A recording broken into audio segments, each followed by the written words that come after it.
기도 되심으로 새벽 기도를 시작하겠습니다. 사랑의 하나님 감사합니다. 우리를 지으신 하나님, 우리를 돌봐주신 하나님, 하나님 우리의 아버지 되어주시니 감사합니다. 하나님 어떤 상황에도 아버지로 시작하게 하시며 아버지와 함께 걸어가는 주의 자녀들 다 되게 하여 주옵소서. 이 하루도 하나님 우리에게 진리로 인도해 주시고 깨닫는 은총을 베푸시며 무엇보다 장망성인 세상에 우리 마음을 빼앗기지 않고 진리 안에 말씀 안에 복된 걸음을 걸어가는 저와 성도님들 다 될 수 있도록 주께서 도전하시고 말씀해 주옵소서. 오늘도 진리 가운데 하나님께서 우리를 인도해 주시기를 간절히 바라오며 예수님의 이름으로 기도하옵나이다. 아멘. 찬송가 342장 찬양을 들으시겠습니다. 너 시험을 당해 죄 짓지 말고 너 용기를 다해 곧 물리치라. 너 시험을 이겨 새 힘을 얻고 주 예수를 믿어 늘 승리하라. 우리 구주의 힘과 그의 위로를 빌라. 주님 내 편에 서서 항상 도우시리. 내 친구를 삼가 잘 선택하고 너 언행을 삼가 늘 조심하라. 너 열심을 다해 늘 충성하고 온 정성을 다해 주 봉사하라. 우리 구주의 힘과 그의 위로를 빌라. 주님 내 편에 서서 항상 도우시리. 잘 이기는 자는 상 받으리니 너 낙심치 말고 늘 전진하라. 내 구세주 예수 힘 주시리니 주 예수를 믿어 늘 승리하라. 우리 구주의 힘과 그의 위로를 빌라. 주님 내 편에 서서 항상 도우시리. 아멘. 하나님 말씀 창세기 3장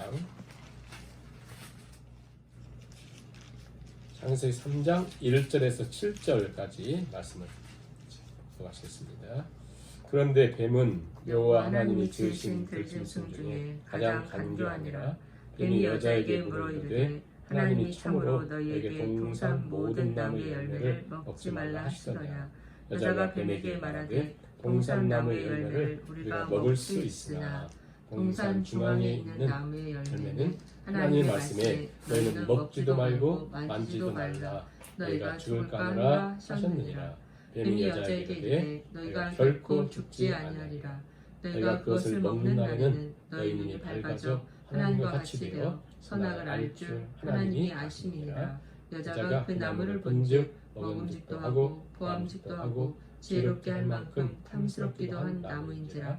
여자가 그 열매를 따먹고 자기와 함께 있는 남편에게도 주매 그도 먹은지라.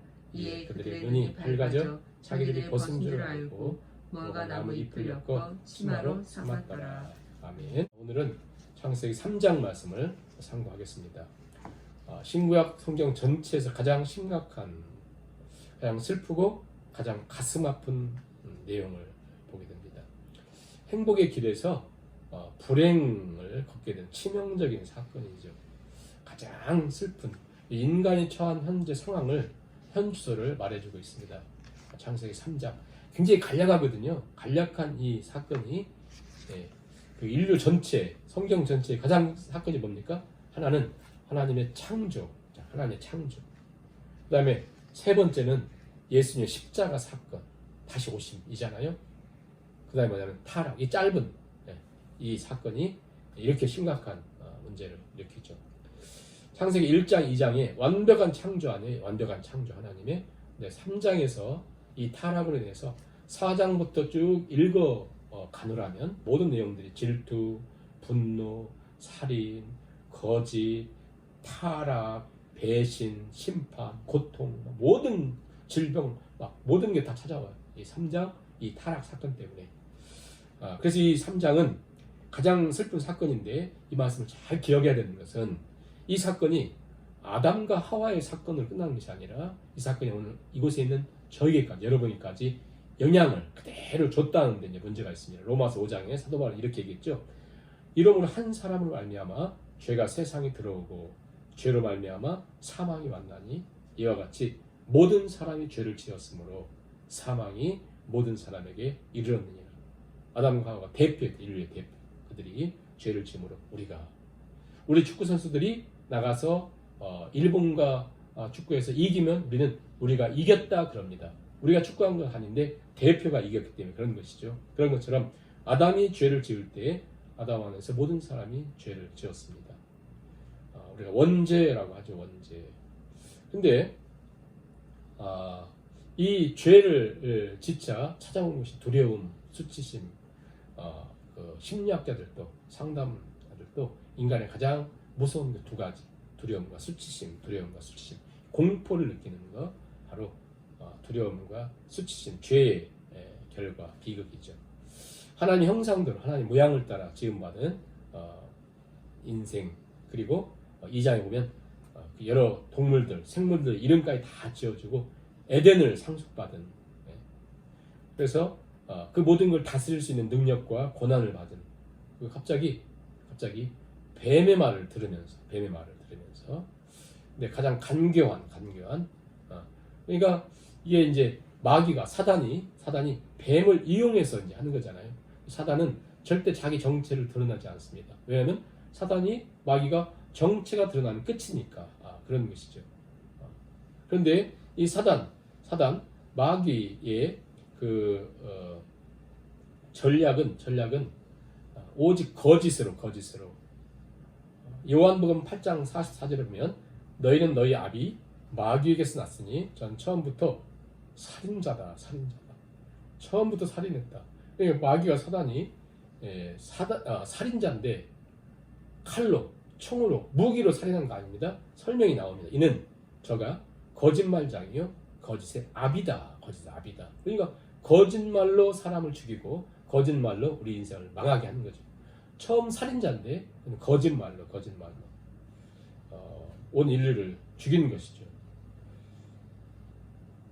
그래서 이 뱀이 가장 간교한데 사단이 뱀을 이용해서 사람에게 이제 묻는 거예요. 첫 번째 성경의 처음 질문이 나옵니다. 1절.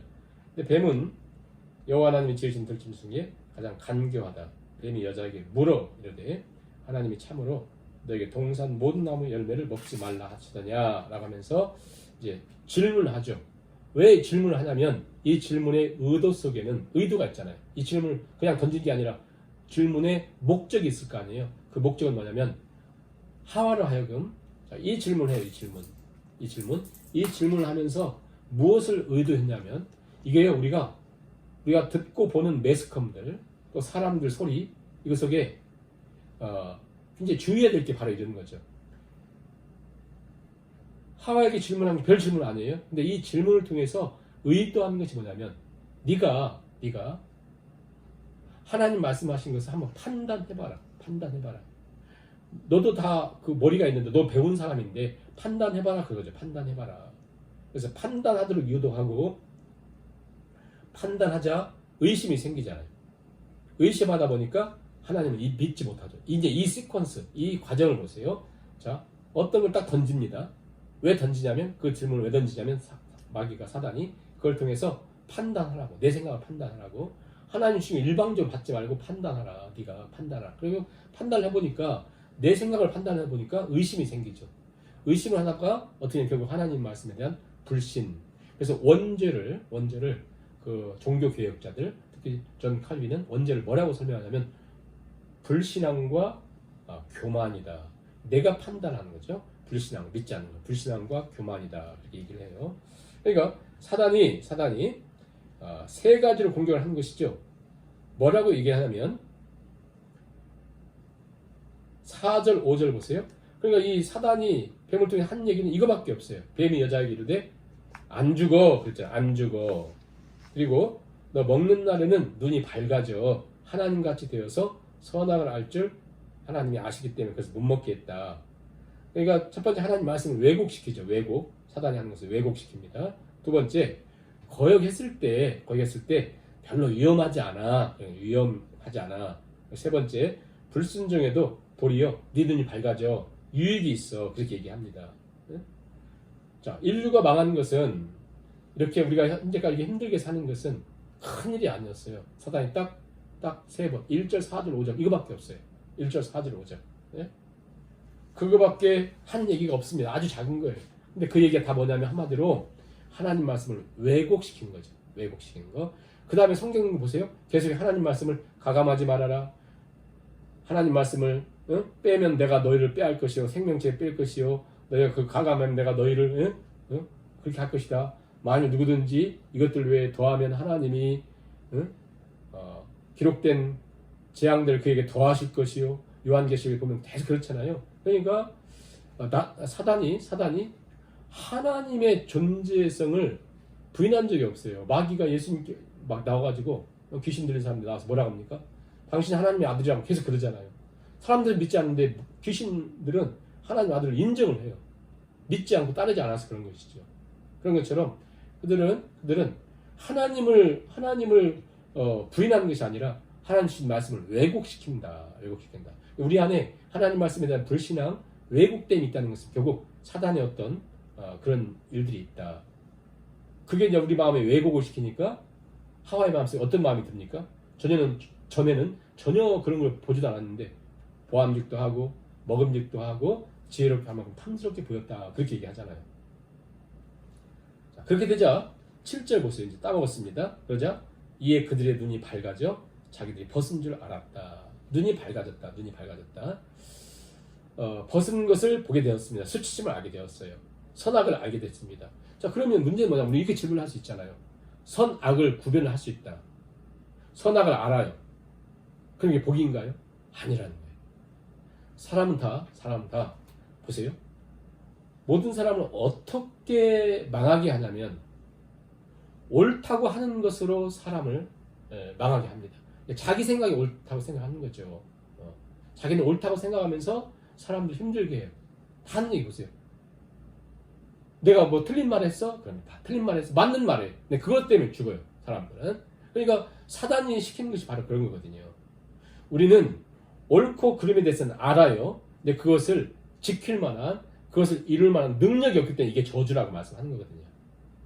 자, 예를 들어 남편과 아내가, 자식들이 그걸 몰라서 안 하는 게 아니에요. 그렇잖아요.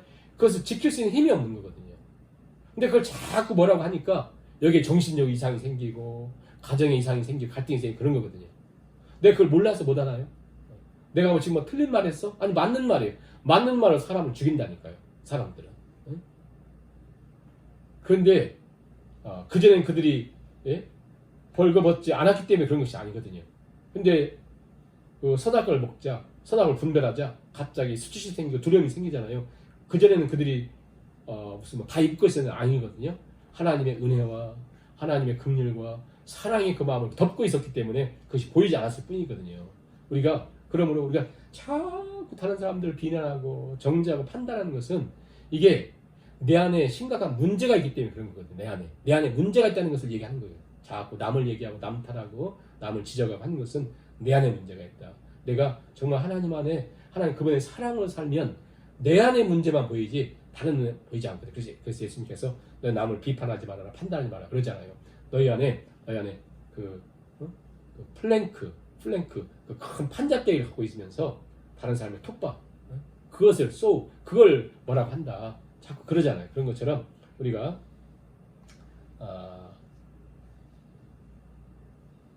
은혜로 또 하나님 긍휼로 하나님 자비를 사는 존재라는 것을 늘 기억하며 사는 게 중요하고요. 그 다음에 이제 타락의 결과죠. 타락의 결과로 두려움이 찾아오고 수치심이 찾아오는데 그들이 현재 살고 있는 건 어딘데요? 에덴 동산에 살고 있음에도 불구하고 하나님 말씀을 불순종하자.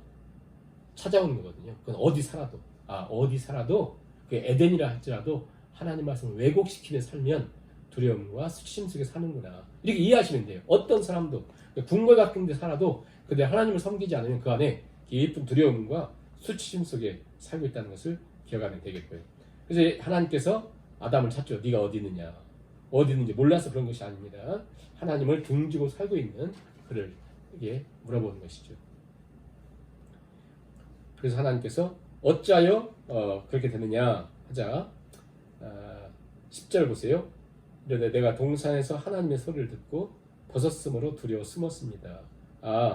죄를 범하면 하나님을 무서워서 하나님을 피하고 두려워 숨는구나. 아이들이요 엄마 아빠 없을 때 어떤 문제 일으키잖아요. 그러면 엄마 아빠 오는 걸 두려워하잖아요. 숨잖아요. 똑같습니다. 죄를 지으면 숨죠. 우리가 어떤 잘못이 있으면 경찰들이 가까이 오면 숨죠. 두렵죠. 왜? 그들이 지금 잡으려고 오는 게 아니거든요. 그러나 존재 자체가 두렵잖아요. 그런 것처럼 하나님 말씀에 불순종했을 때 그렇게 행복했던 에덴 동산에서마저도 숨고 두려워하고 힘들어하는구나. 하나님 말씀하십니다. 11절에 누가 너의 벗었음을 알렸느냐. 내가 너에게 먹지 말라 명한 그 나무 열매를 네가 왜 먹었느냐. 그래서 아담이 탓하고 핑계 드는 거 보세요. 하나님 주신 그 여자 하면서 여자 핑계를 댈 뿐 아니라 하나님까지 책임을 떠넘깁니다. 2장에 보면 내 살 중에 살이요 뼈 중에 뼈라고 그렇게 얘기하면서 그렇게 행복했던 그 여인 때문에 그 여자 때문에 내가 이렇게 힘든 시간을 보냅니다 하죠. 그 여자도 너 누구 때문에 왜 그러느냐 그랬더니 뱀이 꾀해서 그랬습니다. 이렇게 죄를 지으면 죄가 있으면 자꾸 남 탓하고 남에게 전가시키는구나 라고 하는 것을 보게 되고요. 그래서 이제 저주를 봐서 하나 저주를 선포해요. 그리고 저주뿐 아니라 땅도 저주를 받습니다. 그러니까 아름다웠던 하나님 만드신 땅에 이제 엉겅퀴와 가시가 생기죠. 가시가 생깁니다.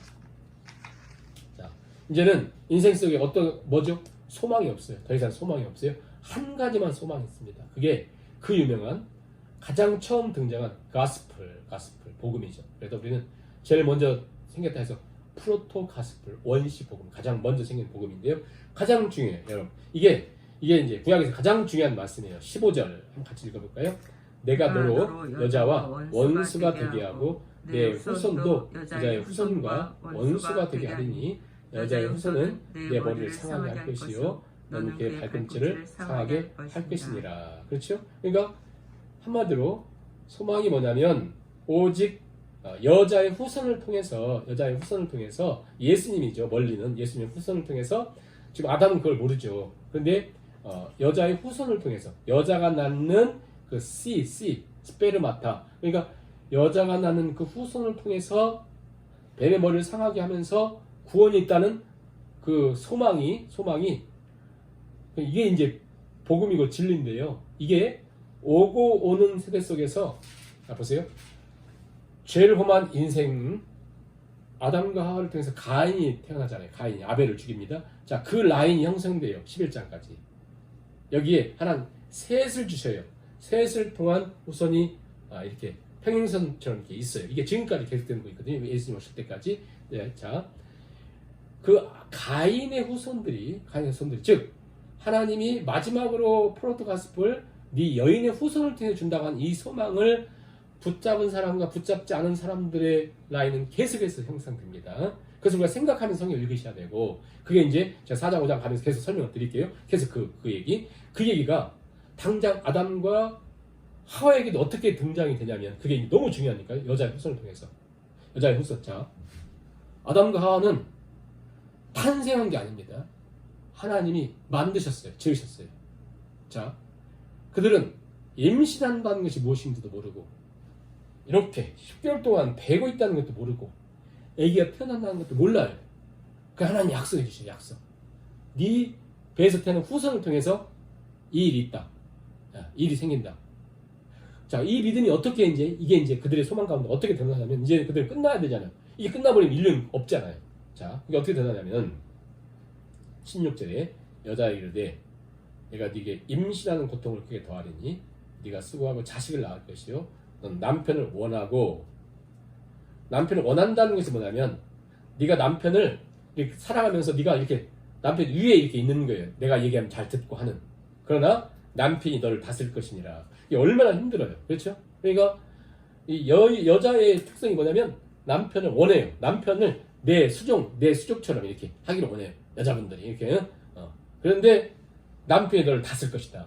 이게 이제 하나님 내린 저주 같은 거거든요. 자, 그렇게 되면서 아담에게도 너는 이제 평생 수고해야 된다. 17절 얘기하죠. 그 다음에 18절에 땅이 이제 가시덤불과 엉겅퀴를 내죠. 19절 보세요. 19절 제가 읽어볼게요. 흙으로 돌아갈 때까지 네가 흙으로 돌아갈 때까지 얼굴에 땀을 흘려야 먹을 것이다. 네가 그것에 취함을 입었은즉 너는 흙이니 흙으로 돌아간다. 흙이니 흙으로 돌아가죠. 자, 흙이니까 흙으로 돌아가요. 그리고는 갑자기 20절 21절에 전혀 연결되지 않을 것 같은 말씀이 있어요. 아담이 그의 아내의 이름을 하와라 불렀다. 하와. 아래 주가 있죠. 하와 뜻이 뭐래요? 주에 보니까 생명 그렇게 이름을 했어요. 그러니까 아담이 아내 이름을 지어줘요. 저주 받은 후에 생명이라. 왜 생명이라 했을까요? 여자의 후손을 통해서만이 우리에게 구원의 약속이 있기 때문에 이 사람은 생명이다. 살아있는 자의 어미다 이런 뜻이에요. 생명이다. 그렇게 정해져요. 그러니까 그 아담이 하와가 하나님의 그 약속 프로토가스폴 15절의 말씀을 딱 붙드는 거죠. 그들의 소망은 이밖에 없다. 그러면서 하와가 굉장히 중요하다. 왜? 이 여자의 후손을 통해서 우리 구원이 있으니까. 나중에 가인의 이름도 그렇게 져져요. 아벨의 이름은 허무하다. 왜 그랬는가 모르겠지만 가인은 그렇게 져져요. 아무튼 소망이 있는 자로. 왜냐하면 딱 이 아이인가 보다 그렇게 생각을 했을 거잖아요. 왜냐하면 언제라고 말씀 안 했기 때문에. 그러면 아무튼 생명 그들이 소망을 가져요. 왜냐하면 여인을 통해서. 그래서 하나님께서 20절 보세요. 아담과 그의 아내를 위하여 가죽옷을 지어줍니다. 그리고 이제 쫓겨나죠. 에덴은 쫓겨나는 것이 기록됩니다. 자, 오늘 우리가 이 말씀을 생각하면서 기도를 하겠는데요. 말씀 좀 한 1, 2분 정리를 하겠습니다.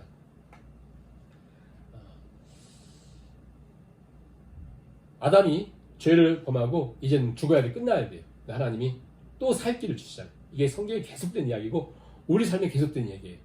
우리도 수없이 무너집니다. 하나님은 무너진 것을 다시 길을 주셔요. 계속 그게 무너져. 70번에 7번이라도 용서해줘야 그게 하나님 마음이에요. 계속 무너져도 다시 살려줘요. 하나님 다시 길을 주시고 계속해서. 그러니까 노아홍수로 무너져도 또 하나님은 노아를 통해서 살려주죠. 계속 그게 계속돼요. 우리 주님 오실 때까지 계속 그 일을 하셔요. 생명이에요. 생명.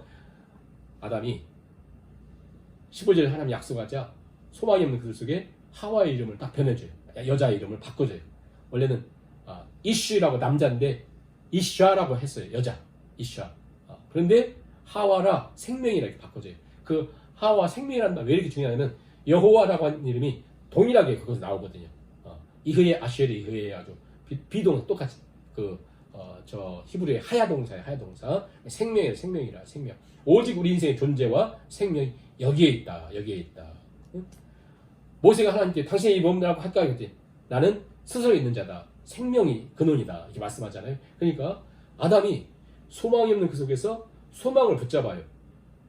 소위 우리 인생 속에 소망이 없는 우리 속에 예수님 붙잡을 때 소망이 있는 것처럼 오늘 우리에게 소망을 붙들고 걷습니다. 우리는 진노 중에라도 하나님 은혜가 있음을 믿으면서 예수 그리스도를 옷 입고 정령으로 육신의 일을 잊지 말고 오직 예수를 옷 입자 시간 우리 같이 감사합니다. 기도하시고 내일 마치도록 하겠습니다.